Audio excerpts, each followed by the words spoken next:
This is Vivek speaking and welcome to my YouTube channel A5M1 classes. मैंने आपको इससे पहले जो जानकारी दिया था वो आपको नॉमिनेटिव केस पर आधारित आपको एक्सरसाइज के बारे में आपको बताया था, और मैं आज आपको ऑब्जेक्टिव केस, जिसका शाब्दिक अर्थ होता है कर्म कारक के रूप में, कर्म कारक के बारे में जानकारी दूंगा। और अगर इसको इंग्लिश में कहा जाए तो when a noun or a pronoun is used as the object of a verb or preposition, it is placed in the objective case।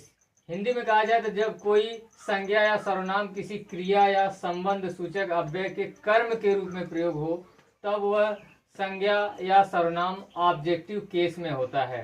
कहने का मतलब है कि कोई भी संज्ञा या सर्वनाम किसी क्रिया मतलब वर्ब या संबंध सूचक अव्यय मतलब प्रीपोजिशन के कर्म के रूप में अगर प्रयोग हो तो उसे हम क्या कहेंगे, ऑब्जेक्टिव केस कहेंगे, मतलब या वह ऑब्जेक्टिव केस में होगा।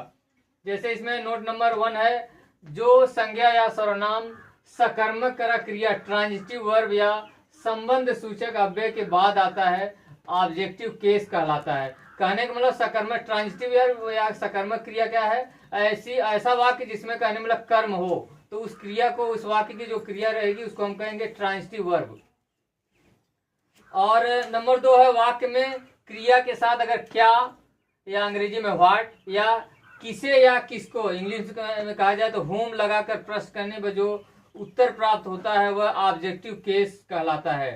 मतलब किसी भी वाक्य में अगर क्या लगा कर प्रश्न करिए या व्हाट लगा कर प्रश्न करिए या किसे या किसको लगाकर प्रश्न करिए या होम लगाकर प्रश्न करिएगा, जो आंसर मिलेगा, जो उत्तर मिलेगा उसका वो ऑब्जेक्टिव केस कहलाता है। फॉर एग्जाम्पल्स आपको जैसे है he gave me a pen, वह मुझे एक कलम दिया।